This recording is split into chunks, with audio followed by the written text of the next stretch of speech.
इस कहानी की शुरुआत में हमें पीटर पार्कर नाम के एक लड़के को दिखाया जाता है जो हमेशा की तरह आज भी स्कूल की बस पकड़ने में लेट हो जाता है। इसीलिए सभी क्लासमेट लल्लू कहकर उसका मजाक उड़ाते हैं। पीटर मेरी नाम की लड़की को बचपन से बहुत चाहता है जो उसकी पड़ोसी है, लेकिन वो अपने शर्मीलेपन की वजह से कभी उससे बात नहीं कर पाया। इसीलिए वो फ्लैश नाम के लड़के की गर्लफ्रेंड है। आज सभी स्टूडेंट को जेनेटिक साइंस लेबोरेटरी में टूर के लिए लेकर जाया जाता है, जहाँ पीटर का इकलौता दोस्त हैरी भी आ जाता है, जिसके पिता नॉर्मन ऑसबॉर्न एक साइंटिस्ट और ऑसबॉर्न कंपनी के चेयरमैन होते हैं। हैरी अपने डैड को पीटर से मिलवाता है तो पीटर उन्हें बताता है कि मैं आपको अच्छे से जानता हूँ और मैंने आपकी रिसर्च के बारे में पढ़ा है। तो इससे ऑसबॉर्न बहुत खुश होते हैं। तभी अंदर जाने का वक्त आ जाता है, इसीलिए सभी स्टूडेंट लेबोरेटरी के अंदर आ जाते हैं, जहाँ अलग अलग तरह की मकड़ियों पर एक्सपेरिमेंट किए जाते थे। और वहाँ सभी स्टूडेंट को 3 मकड़ियों की ऐसी प्रजातियों के बारे में बताया जाता है जिनकी खूबियां होती है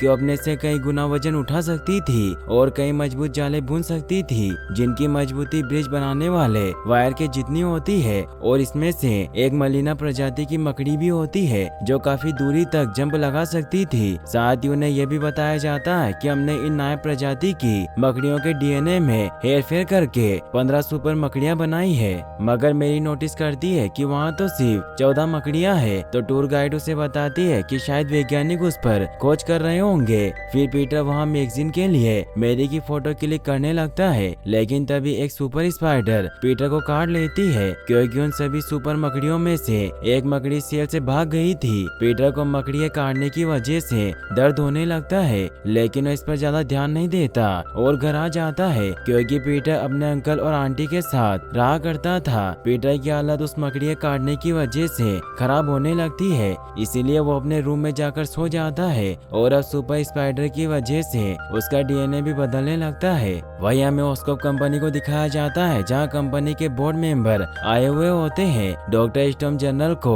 अपना बनाया हुआ ग्लाइडर दिखाते हैं, तो जनरल उसे कहते हैं कि मैं पहले भी देख चुका हूँ। तभी नॉर्मन भी वहाँ जाता है और वो जनरल को देखकर खुश होता है। जनरल उससे कहते हैं कि क्या इंसानी क्षमता बढ़ाने वाला सुपर सीरम तैयार हो चुका है। तो डॉक्टर स्टॉर्म उन्हें बताते हैं कि हमने इसका एक टेस्ट चूहे पर किया, जिससे वो चूहा 800 गुना तक ताकतवर हो गया था। लेकिन एक बार ये टेस्ट फेल हुआ, जिसमें एक चूहा पागल और आक्रामक हो गया। इसीलिए अब ये सीरम इंसानी टेस्ट के लिए तैयार नहीं है। तो इससे नॉर्मन स्टॉर्म पर गुस्सा करता है। तो जनरल उसे कहते हैं कि हमने क्वेस्ट एरोस्पेस कंपनी को एक नए हथियार का कॉन्ट्रैक्ट दिया है, जिसकी 2 हफ्ते बाद जाँच होगी, और अगर तब तक तुम्हारा इंसानी क्षमता बढ़ाने वाला सुपर सीरम तैयार नहीं हुआ तो मैं तुम्हारा फंड रोक दूंगा।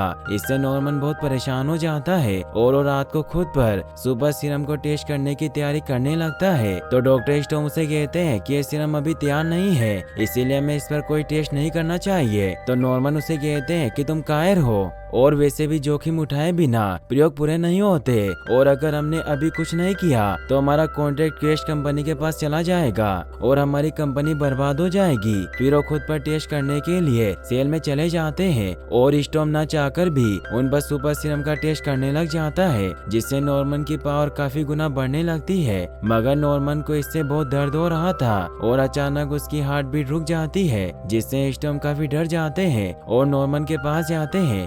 लेकिन नॉर्मन अब ग्रीन गॉब्लिन बन चुका था और वो गुस्से में स्टॉर्म को दूर फेंककर मार देता है, क्योंकि स्टॉर्म ने कहा था कि फॉर्मूला बेकार है। वहीं फिर हमें पीटर को दिखाया जाता है, जो अगली सुबह जब उठता है तो नोटिस करता है कि उसे बिना चश्मे के भी सब कुछ साफ दिखाई दे रहा है और उसकी बॉडी भी पूरी तरीके से बदल चुकी थी। इससे वो बहुत हैरान होता है और आज जब वो स्कूल जाने के लिए निकलता है तो रोज की तरह ही आज भी लेट हो जाता है। और जब वो बस का पीछा करता है तो उसका हाथ बस पर लगे पोस्टर से चिपक जाता है, जिससे उसे कुछ समझ नहीं आता। फिर जब वो स्कूल के कैंटीन में खाना खा रहा होता है तो अपने आसपास की सभी चीजों को महसूस कर पा रहा था, जिससे जब मेरी नीचे गिरने लगती है तो उसे बचा लेता है। इससे मेरी खुश होती है। पीटर तभी नोटिस करता है कि उसके हाथों से वेब निकलने लग गए हैं, जिससे चीजें चिपक रही है। तभी गलती से वो एक प्लेट फ्लैश पर गिरा देता है और वहाँ से निकल जाता है, लेकिन वो प्लेट भी पीटर के साथ साथ चली जाती है, जिससे सभी को पता चल जाता है कि पीटर ने ही फ्लैश पर प्लेट गिराई है। इसीलिए फ्लैश गुस्से में पीटर को मारने के लिए उस पर पंच मारता है, लेकिन पीटर को अब स्पाइडर पावर की वजह से सब कुछ पहले से महसूस हो रहा था, इसीलिए वो बार बार फ्लैश के वार से बच जाता है। सभी ये देखकर बहुत हैरान होते हैं। पीटर फ्लैश को एक जोरदार पंच मारता है जिससे वो दूर गिर जाता है। सभी को समझ नहीं आता कि पीटर इतना कैसे बदल सकता है। पीटर भी परेशान होकर वहाँ से निकल जाता है। वो एक गली में आता है जहाँ एक मकड़ी को देखकर समझ जाता है कि सुपर स्पाइडर के काटने से ही उसके पास ये पावर आई है, और वो अपने हाथों में मकड़ी के जैसे ही दांतें महसूस कर पाता है, जिससे वो दीवार पर चढ़ और ऊंची ऊंची छलांग लगा पा रहा था। अब वो अपने हाथों से वेब शूट करने की प्रैक्टिस करने लगता है, क्योंकि इस स्पाइडर मैन के वेब शूटर डिवाइस से नहीं बल्कि हाथ के अंदर से निकलते थे। पीटर काफी कोशिश करता है मगर इससे वो दीवार से टकरा जाता है। रात को जब वो घर आता है तो वो बहुत लेट हो चुका था, इसीलिए उसके अंकल आंटी सो चुके थे। पीटर को मैरी के घर से उसके मॉम डैड के लड़ने की आवाज सुनाई देती है, इसीलिए जब वो बाहर आता है तो मेरी जेन यानी कि एमजे भी झगड़े की वजह से बाहर आ जाती है। पीटर एमजे से कहता है कि मैं फ्लैश के साथ वो सब नहीं करना चाहता था और वो सब मुझसे गलती से हुआ। तो एमजे उसे कहती है कि वो अब ठीक है और वो खुश है कि तुमने उसे ज्यादा चोट नहीं पहुंचाई। फिर उससे पूछती है कि स्कूल के बाद तुम्हारा क्या करने का इरादा है। तो पीटर उसे बताता है कि स्कूल के बाद मैं शहर जाऊंगा जहाँ मैं कोई अच्छी सी फोटोग्राफर की नौकरी कर लूंगा, साथ ही कॉलेज में अपने आगे की पढ़ाई करूंगा। तो एमजे भी उसे बताती है कि मैं भी शहर जाऊंगी और अपने एक्टिंग के शौक को पूरा करूंगी। तभी वहाँ पर फ्लैश भी अपनी नई गाड़ी लेकर आ जाता है, जिसे देखकर एमजे बहुत खुश होती है। इससे पीटर भी अब मेरी को इम्प्रेस करने के लिए कार खरीदने का डिसाइड करता है और वो पेपर में सेकंड हैंड कार देखने लग जाता है जिनकी कीमत $3000 के आसपास होती है। इसीलिए एक रेसलिंग में जाने का डिसाइड करता है, क्योंकि उसमें जीतने वाले को $3000 का इनाम था। पीटर अपने स्पाइडरमैन वाले सूट का डिजाइन तैयार करने लग जाता है ताकि उसे कोई पहचान न सके। काफी सोचने के बाद वो अपना स्पाइडरमैन वाले सूट को डिजाइन कर लेता है, जिससे वो खुश होता है। वही हैरी जब घर जाता है तो अपने डैड नॉर्मन को जमीन पर पड़ा हुआ देखता है। वो अपने डैड से पूछता है कि आपको क्या हुआ है, तो नॉर्मन को भी कुछ याद नहीं होता और वो हैरी से कहते हैं कि लगता है कि मेरी तबीयत खराब है। तभी ऑसबॉर्न की असिस्टेंट वहाँ आकर उन्हें बताती है कि डॉक्टर स्टॉर्म को किसी ने मार दिया और हमारा ग्लाइडर चोरी हो चुका है। नॉर्मन ये सुनकर ऐसा बिहेव करता है जैसे उसे कुछ पता ही नहीं हो। वहीं पीटर भी अपने घर में वेब शूट करने की प्रैक्टिस कर रहा होता है। इससे उसकी आंटी बहुत परेशान होती है, क्योंकि पीटर कुछ दिनों से अपने कमरे से बाहर नहीं आता था और अजीब बर्ताव कर रहा था। इसीलिए इस बारे में अंकल बेन को बताती है, जिससे पीटर जब लाइब्रेरी का बहाना बनाकर बाहर जाने लगता है तो अंकल बेन उसे कहते हैं कि मुझे तुमसे कुछ बात करनी है, और वो खुद उसे लाइब्रेरी छोड़ने आते हैं। जहाँ पीटर को समझाते हैं कि तुम अभी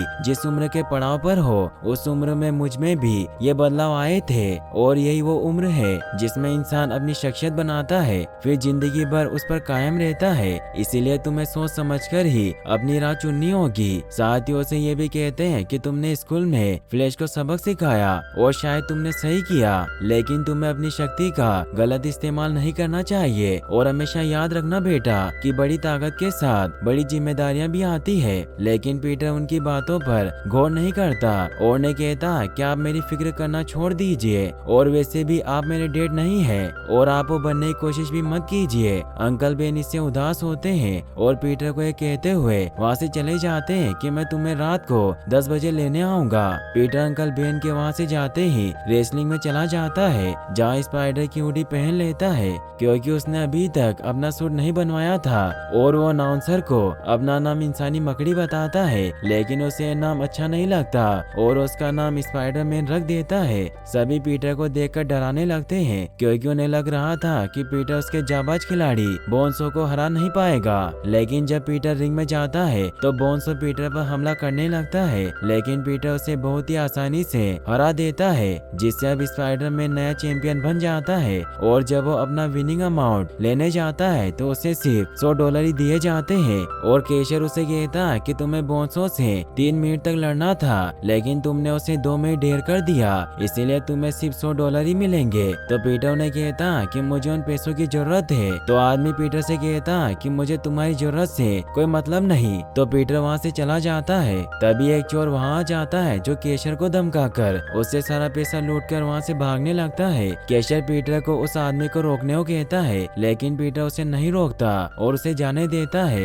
ये देखकर वो आदमी पीटर से कहता कि तुम उसे बड़ी आसानी से रोक सकते थे। तो पीटर उसे उसका डायलॉग मारते हुए कहता है कि मुझे तुम्हारे पैसों से कोई मतलब नहीं। पीटर जब लाइब्रेरी के पास पहुंचता है तो उसे लोगों की भीड़ दिखाई देती है और जब वो पास जाकर देखता है तो वहाँ अंकल बेन घायल हालत में पड़े होते हैं, क्योंकि पीटर ने जिस चोर को जाने दिया था उसने अंकल बेन से गाड़ी छीनकर उन्हें गोली मार दी थी। पीटर इससे बहुत दुखी होता है और अंकल बेन पीटर के सामने ही अपना दम तोड़ देते हैं। पीटर को इससे उस चोर पर बहुत गुस्सा आता है और अपने अंकल की मौत का उससे बदला लेने के लिए अपना सूट पहनकर उसे हर जगह ढूंढने लग जाता है। पीटर को वो चोर नजर आ जाता है क्योंकि उसके अंकल की गाड़ी में था। पीटर भी पुलिस के साथ उसका पीछा करने लगता है और इससे अब पीटर अपने वेब के जरिए झूलना भी सीख जाता है। पीटर उस चोर के पास पहुंचता है और उस चोर की गाड़ी को क्रैश कर देता है, मगर वो चोर एक बंद पड़ी फैक्ट्री में घुस जाता है। पुलिस उसे चारों तरफ से घेर लेती है, लेकिन पीटर उस चोर से अपने अंकल की मौत का बदला लेना चाहता था, इसीलिए उसे बुरी तरीके से मारने लगता है। मगर पीटर जब उस चोर को ध्यान से देखता है तो उसे पता चलता है कि वही चोर है जिसे उसने जाने दिया था। तभी वो चोर पीटर पर गन से शूट करने लगता है, लेकिन पीटर उसका हाथ तोड़ देता है और वो चोर एक चीज से टकराकर बिल्डिंग से नीचे गिर जाता है, जिससे उसकी वहीं पर डेथ हो जाती है। तभी पुलिस भी आने लगती है, लेकिन पीटर वहाँ से निकल जाता है। पीटर जब घर आता है तो उसकी आंटी बहुत दुखी होती है। वही हमें जनरल को दिखाया जाता है जो कैश कंपनी के बनाए गए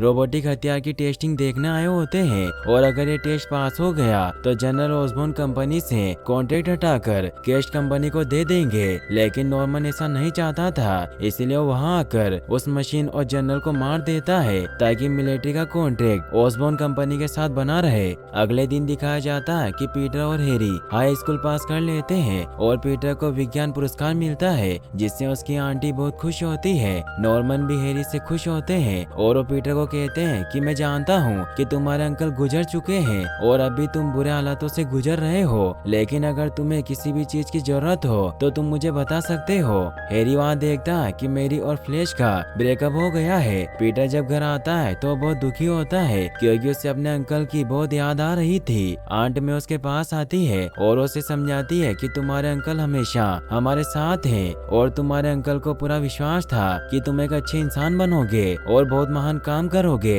तो पीटर भी उनकी बातों से समझ जाता है कि अपनी पावर से लोगों को मुजरिमों से बचा सकता है, ताकि उसके अंकल के साथ हुआ वो किसी दूसरे के साथ ना हो। और अब वो अपना डिजाइन किया हुआ सूट पहन लेता है और शहर के सभी चोर और क्रिमिनल को पकड़ने लग जाता है, जिससे अब वो सभी का हीरो बन जाता है। लेकिन अब अंकल बेन के गुजरने के बाद उसे एक जॉब की तलाश थी ताकि अपना घर चला पाए और आंट में का ख्याल रख सके। एक दिन पीटर को डेली ब्यूगल न्यूज़पेपर में उनका एक एड मिलता है कि जो उनके लिए स्पाइडरमैन की फोटो लाएगा वो अवार्ड पाएगा। इसीलिए पीटर क्रिमिनल को पकड़ते वक्त खुद ही अपनी फोटो खींचने लग जाता है और अगले दिन वो फोटो डेली ब्यूगल न्यूज़पेपर के सीईओ जेमिसन के पास बेचने के लिए लेकर जाता है, लेकिन उन फोटो के बदले उसे सिर्फ 3000 रुपए देते हैं। तो पीटर उन्हें कहता कि मुझे जॉब की जरूरत है, लेकिन जेमिसन उसे जॉब देने से मना करते हुए कहते हैं कि तुम ऐसे छुट्टे काम करो और मैं तुम्हारी हाथों हाथ फोटो खरीद लूंगा। फिर हमें ओस्कोप कंपनी में दिखाया जाता है कि नॉर्मन अपने सभी बोर्ड मेंबर को बताते हैं कि हमारी कंपनी के शेयर बढ़ते जा रहे हैं और हमने अमेरिकी सेना को हथियार पहुंचाने में क्वेस्ट एरोस्पेस कंपनी को बहुत पीछे छोड़ दिया है, जिससे हमारे मुनाफे बढ़ते जा रहे हैं। तो नॉर्मन के बाकी बोर्ड मेंबर उसे बताते हैं कि यह बहुत अच्छी खबर है, लेकिन हम हमारी कंपनी को बेच रहे हैं और क्वेस्ट एरोस्पेस कंपनी ने हमें बहुत अच्छा ऑफर दिया है जिससे हम उन्हें इनकार नहीं कर पाए। तो इससे नॉर्मन उन पर गुस्सा करते हैं क्योंकि उससे पूछे बगैर ही वो उसकी कंपनी को बेचने वाले थे। मगर सभी बोर्ड मेंबर उसे कहते हैं कि अब कुछ नहीं हो सकता क्योंकि हमारी उनसे डील हो गई है और हम विश्व एकता दिवस पर कंपनी को बेचने की अनाउंसमेंट कर देंगे और वो नॉर्मन को उसकी कंपनी से रिटायर कर देते हैं। फिर हमें दिखाया जाता है कि आज वो दिन आ जाता है जब सभी विश्व एकता दिवस सेलिब्रेट कर रहे होते हैं। पीटर वहाँ मेरी को हैरी के साथ देखता है, जिससे वो समझ जाता है कि वो दोनों एक दूसरे को पसंद करने लगे हैं। तभी ग्रीन गॉब्लिन भी वहाँ जाता है, जो वहाँ चारों तरफ हमला करने लगता है और अपने सभी बोर्ड मेंबर को मार देता है ताकि वो एक कंपनी ना बेच सके। वो मेरी पर भी हमला करके उसे नीचे गिराने लगता है। यह देखकर पीटर स्पाइडरमैन का सूट पहनकर वहाँ पर आ जाता है, जो लोगों को बचाने लगता है और गॉब्लिन से फाइट करने लग जाता है। काफी देर फाइट करने के बाद पीटर गॉब्लिन के ग्लाइडर को डैमेज कर देता है, जिससे गॉब्लिन वहाँ से निकल जाता है। लेकिन तभी मेरी वहाँ से नीचे गिरने लगती है, लेकिन पीटर उसे पकड़ लेता है और उसे वहाँ से ले जाता है। एमजे इससे बहुत खुश होती है और पीटर उसे सेफ जगह पर उतार कर वहाँ से निकल जाता है। रात को जब पीटर हैरी के घर पर होता है तो हैरी उसे बताता है कि मैं तुम्हें मेरे और एमजे के बारे में बताने वाला था, लेकिन मैं जानता था कि तुम उसे पसंद करते हो, इसीलिए मैंने तुम्हें कुछ नहीं बताया। और वैसे भी तुमने कभी अपने प्यार का इजहार नहीं किया। वही हमें नॉर्मन को दिखाया जाता है, जिससे अपने अंदर की बुरी शख्सियत ग्रीन गॉब्लिन की आवाज सुनाई देने लगती है। तो नॉर्मन उसे कहता है कि तुम कौन हो। तो गॉब्लिन उसे बताता है कि मैं तुम्हारा दोस्त हूँ और मैंने तुम्हारे साथियों को मारा ताकि तुम्हारी कंपनी बची रह सके, और ये सब हमने मिलकर किया है क्योंकि तुमने मुझे बनाया है और मैं तुम्हें बेपनाह ताकत दूंगा और हमें रोकने वाला कोई नहीं होगा सिवाय उस स्पाइडरमैन के।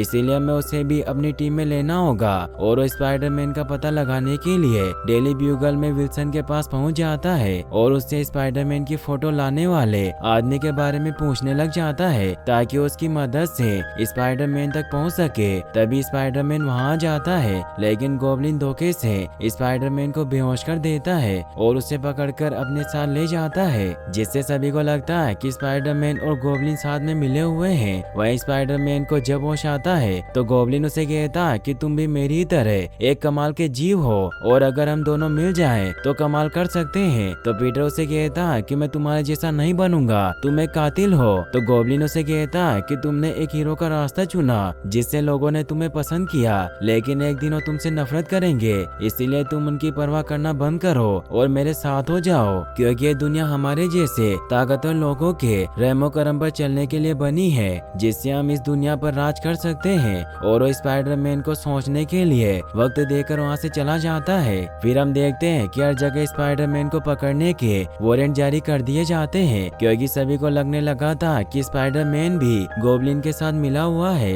पीटर इससे काफी परेशान होता है। वही मेरी जब अपनी एक्टिंग क्लास से वापस लौट रही होती है तब उसे कुछ गुंडे परेशान करने लगते हैं। तभी पीटर भी वहाँ पहुँच जाता है और उन गुंडों को बहुत मारता है। मेरी स्पाइडरमैन से कहती है कि तुम हमेशा मुझे बचाने के लिए कैसे पहुँच जाते हो, मुझे तो लगता है कि तुम मेरा पीछा करते हो। तो पीटर उसे कहता है कि मैं यहीं पास में था। तो मेरी उसे कहती है कि तुम बहुत कमाल के हो और उसे किस करती है। फिर पीटर वहाँ से चला जाता है, लेकिन मेरी को पता नहीं चलता कि वो पीटर है। अगले दिन हमें दिखाया जाता है कि एक जगह आग लगी होती है और उस बिल्डिंग में एक बच्चा फंसा होता है, लेकिन तभी स्पाइडरमैन वहाँ पर पहुँच जाता है और वक्त रहते उस बच्चे को बचाकर सेफली बाहर ले आता है। लेकिन तभी उसे वापस बिल्डिंग से किसी के चिल्लाने की आवाज सुनाई देती है, लेकिन वो गॉब्लिन होता है जो पीटर पर हमला कर देता है और उससे पूछता है कि तुमने मेरे ऑफर के बारे में क्या सोचा। तो स्पाइडरमैन उसे कहता है कि तुम पागल हो चुके हो, इसीलिए मैं तुम्हें खत्म कर दूंगा। तो गॉब्लिन पीटर पर अपने मिनी ड्रोन से हमला कर देता है, जिससे पीटर के हाथ में चोट लग जाती है। पीटर गॉब्लिन पर हमला करता है और उसे मलबे में फंसाकर वहाँ से निकल जाता है। पीटर हैरी के घर जाता है क्योंकि आज हैरी अपने घर पर एमजे को अपने डेट से मिलवाने लाया था, इसीलिए उसने पीटर और आंट मे को भी वहाँ पर बुला लिया था, क्योंकि उन्होंने और एमजे ने मिलकर साथ खाना बनाया था ताकि वो नॉर्मन को इम्प्रेस कर सके। फिर वो सभी साथ में खाना खाने के लिए बैठते हैं, लेकिन तभी आंट मे नोटिस करती है कि पीटर के हाथ पर चोट का निशान है। तो पीटर उनसे झूठ बोल देता है कि मैं रास्ते में बाइक वाले से टकरा गया था, लेकिन उस चोट की वजह से नॉर्मन समझ जाता है कि पीटर ही स्पाइडरमैन है, इसीलिए वहाँ से निकलने लगता है। तो एरी उन्हें रोकने की कोशिश करता है। वो उन्हें कहता है कि मैंने एमजे को आपसे मिलवाने के लिए यहाँ पर बुलाया है। तो नॉर्मन उसे कहता है कि एमजे तुमसे प्यार नहीं करती बल्कि वो तुम्हारे पैसों के पीछे है, क्योंकि मैं ऐसी लड़कियों को अच्छे से जानता हूँ। एमजे भी उनकी बातें सुन लेती है और वहाँ से निकल जाती है। वहीं नॉर्मन जब अपने रूम में होता है तो गॉब्लिन उसे कहता है कि हमें पीटर को सबक सिखाना होगा, क्योंकि वही स्पाइडरमैन है और उसे मारना बहुत आसान है, क्योंकि हमें उसके चाहने वालों को दर्द पहुंचाना होगा जिससे उसे भी दर्द होगा और वो कमजोर हो जाएगा, जिससे तुम आसानी से उसे मार सकते हो। तो नॉर्मन भी उसकी बात समझ जाता है और वो पीटर की आंट में पर हमला कर देता है, जिससे आंट में घायल हो जाती है। फिर दिखाया जाता है कि आंट में हॉस्पिटल में होती है और वो बहुत डरी हुई होती है और वो बार बार ग्रीन गॉब्लिन का नाम ले रही थी। पीटर भी वहाँ पर आ जाता है तो आंट में की हालत देखकर समझ जाता है कि गॉब्लिन ने उसे पहचान लिया है, लेकिन वो समझ नहीं पाता कि नॉर्मन ही गॉब्लिन है, जिससे वो काफी डरा हुआ होता है। पीटर अब अपनी आंटी का ख्याल रखने लग जाता है और धीरे धीरे वो ठीक होने लगती है। एक दिन एमजे आंट में से मिलने आती है तो पीटर उससे पूछता है कि क्या तुमने हैरी से बात की। तो एमजे उसे कहती है कि मैंने उस दिन के बाद से उसे फोन नहीं किया और अब मुझे लगता है कि मैं स्पाइडरमैन को चाहने लगी हूँ, क्योंकि उसने मेरी 2 बार जान बचाई। तो पीटर भी उसे कहता है कि मैं स्पाइडरमैन को जानता हूँ और अक्सर उसकी तस्वीरें खींचा करता हूँ। और बातों ही बातों में पीटर एमजे की तारीफ करने लगता है, जिससे एमजे भी समझ जाती है कि उसे बहुत प्यार करता है। तभी हैरी भी वहाँ आ जाता है, जो उन दोनों को साथ देखकर बहुत बुरा फील करता है और वो घर आकर अपने डेड को बताता है कि आपने बिल्कुल सही कहा था कि एमजे को बस मेरी दौलत से प्यार है, क्योंकि वो पीटर को चाहती है और पीटर तो उसे बचपन से चाहता था, लेकिन उसे कभी कह नहीं पाया। तो नॉर्मन इससे समझ जाता है कि पीटर सबसे ज्यादा एमजे को चाहता है, इसीलिए एमजे को किडनैप कर लेता है। वहीं पीटर को उसकी आंटी बताती है कि मैंने तुम्हारी और एमजे की बातें सुनी और मुझे पता है कि तुम बचपन से उसे चाहते हो, जब से वो हमारे पड़ोस में रहने आई थी, लेकिन तुमने उसे कभी कहा नहीं और अभी भी देर नहीं हुई है, तुम उसे अपने दिल की बात बता सकते हो और वैसे भी सबको इस बारे में पता है। तो पीटर को इससे याद आता है कि गॉब्लिन को भी एमजे के बारे में पता चल गया होगा, इसीलिए एमजे को फोन लगाता है तो उसे गॉब्लिन की आवाज सुनाई देती है, जो उसे बताता है कि आज हम एक खेल खेलने वाले हैं और उसे ब्रिज के पास बुलाता है जहाँ उसने एमजे को किडनैप करके रखा हुआ था। वो वहाँ पर बच्चों से भरी एक रोपवे पर हमला कर देता है। पीटर भी वहाँ पहुँच जाता है और वो गॉब्लिन को रोकने जाता है, लेकिन गॉब्लिन बच्चों से भरी रोपवे और एमजे को ब्रिज से लटका देता है और पीटर से कहता है कि तुम खुद को बहुत बड़े हीरो समझते हो, लेकिन आज मैं तुम्हारे साथ एक खेल खेलूंगा, क्योंकि आज तुम्हें प्यार और फर्ज में से एक को चुनना होगा। और वो एमजे और बच्चों को एक साथ नीचे फेंक देता है। पीटर बड़ी बहादुरी से पहले एमजे को बचाकर बच्चों से भरी रोपवे को पकड़ लेता है, लेकिन वो अभी भी बीच में लटका हुआ होता है, इसलिए एमजे को नीचे रोपवे पर जाने को कहता है। एमजे हिम्मत करके नीचे जाने लगती है, लेकिन तभी गॉब्लिन पीटर पर हमला करने लगता है। मगर जब सभी लोग देखते हैं कि स्पाइडरमैन बच्चों को बचा रहा है तो गॉब्लिन पर हमला करने लगते हैं। तभी एक शिप भी वहाँ पहुँच जाती है और पीटर रोपवे को नीचे उतार देता है, लेकिन तभी गॉब्लिन पीटर को रस्सी से पकड़कर अपने साथ ले जाता है और उसे खंडर घर में पटक देता है और बुरी तरीके से मारने लग जाता है। वो स्पाइडरमैन से कहता है कि तुम बहुत खुदगर्ज हो और अब मैं तुम्हारे प्यार को तड़पा तड़पा कर मारूंगा। इससे पीटर को गुस्सा आ जाता है और वो गॉब्लिन को मारने लग जाता है। वो एक दीवार को उसके ऊपर गिरा देता है, जिससे गॉब्लिन बुरी तरीके से जख्मी हो जाता है और पीटर उसे बेरहमी से मारने लग जाता है। ये देखकर गॉब्लिन अपना मास्क हटा देता है, जिससे पीटर बहुत हैरान होता है, क्योंकि वो मिस्टर नॉर्मन थे। नॉर्मन उसे कहता है कि मुझे छोड़ दो, मैंने कुछ नहीं किया, ये सब मेरी बुरी शख्सियत गॉब्लिन ने किया है और तुम दोबारा उसे मुझ पर हावी मत होने देना। लेकिन पीटर उनकी बात नहीं सुनता और ने कहता है कि आपने मेरे प्यार और बहुत से लोगों को मारने की कोशिश की। तो नॉर्मन उसे अपनी बातों में फंसाकर ग्लाइडर की मदद से मारने लगते हैं, लेकिन पीटर आगे से हट जाता है, जिससे नॉर्मन अपने ग्लाइडर से खुद मारा जाता है। लेकिन वो मरते मरते पीटर से कहते हैं कि हैरी को इस बारे में कुछ मत बताना। तो पीटर नॉर्मन की लाश को उनके घर पर रखकर आ जाता है लेकिन एरी उसे देख लेता है मगर वो पहचान नहीं पाता कि वो पीटर है। फिर दिखाया जाता है कि नॉर्मन का अंतिम संस्कार किया जाता है जहाँ पीटर भी आया होता है। वो एरी से कहता है कि मैं तुम्हारा दर्द अच्छे से जानता हूँ। तो एरी उसे कहता है कि मेरे डैड को स्पाइडरमैन ने मारा है और एक दिन स्पाइडरमैन को मेरे पिता की मौत की कीमत चुकानी होगी। ये कहकर वहाँ से निकल जाता है। पीटर अब इन सबसे समझ जाता है कि वो चाहे कितना भी अच्छा क्यों ना बन जाए, चाहे वो कितने भी अच्छे काम करे, लेकिन हमेशा उसके परिवार वालों को उसकी कीमत चुकानी पड़ेगी। एमजे पीटर को बताती है कि मैं तुमसे प्यार करती हूँ। पीटर भी इससे खुश होता है लेकिन उसे कह नहीं पाता कि मैं तुमसे प्यार करता हूँ क्योंकि वो इससे मुसीबत में पड़ सकती थी। इसीलिए उसे कहता है कि मैं हमेशा तुम्हारा ख्याल रखूंगा, लेकिन मैं अपनी दोस्ती से ज्यादा तुम्हें और कुछ नहीं दे सकता। इससे एमजे बहुत दुखी होती है और पीटर वहाँ से चला जाता है और अब वो वापस लोगों को बचाने लग जाता है और यहीं पर ये मूवी एंड हो जाती है। और गाइस, अगर आप स्पाइडरमैन की और मूवी देखना चाहते हैं तो एंड स्क्रीन पर क्लिक करके आप इस वीडियो को भी वॉच कर सकते हैं। और इस वीडियो को लाइक और चैनल को सब्सक्राइब करने के लिए आपका तहे दिल से शुक्रिया। Thanks for watching.